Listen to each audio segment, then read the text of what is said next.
Aujourd'hui, une vidéo un peu spéciale, un peu différente. Je vais aujourd'hui te parler de mémoration. Des choses que tu aimes bien te mémorer, des choses parfois que l'on a aimées et c'est important de se remémorer toutes ces choses-là. Pourquoi? Parce que les bons moments, eh bien, qu'on les remémore, ça nous donne une certaine gratitude, ça nous donne de la fierté. On se sent bien, on est content. Et ça nous donne donc l'énergie nécessaire pour aller au niveau prochain, pour aller à l'étape suivante. Sans cette rémunération de gratification, eh bien, on est un peu coincé entre quatre murs et on voit simplement le présent maintenant. Évidemment, il n'y a aucun problème à cela, mais parfois, le matin, par exemple, on ne sait pas trop pourquoi, on a moins d'énergie, on se sent un peu plus down, c'est-à-dire on a un peu moins le moral. On n'a pas trop envie de se réveiller, puis on a du mal à se mettre en route.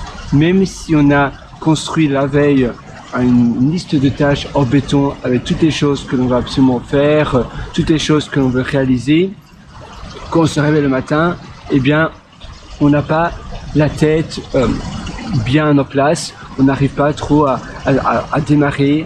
On marche un peu, on fait une petite balade, mais non, on sent tout simplement que voilà, on a un peu le moral à plat. Et c'est tout à fait normal, ça arrive à tout le monde.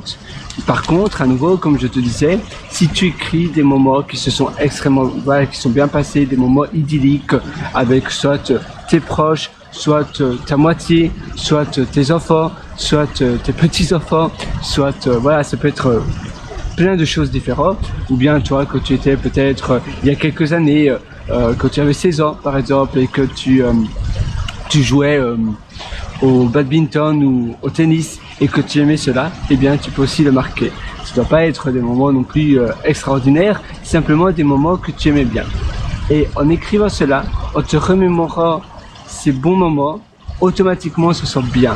Et puis la deuxième chose, c'est de mettre de la musique de fond, donc par exemple le white noise, on appelle ça, donc c'est de la musique qui va te permettre de bien te sentir, donc à nouveau pour changer l'atmosphère. Et puis la troisième chose, c'est la physiologie, la manière dont on se tient, la manière dont on est, notre posture, tout ça, eh bien c'est un facteur important sur notre mental.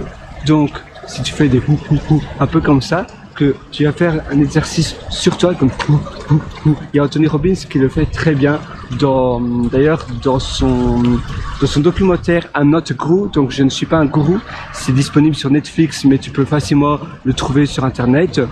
Là il en parle avant ses séminaires, il fait ça aussi pour se préparer mentalement avant d'aller en scène.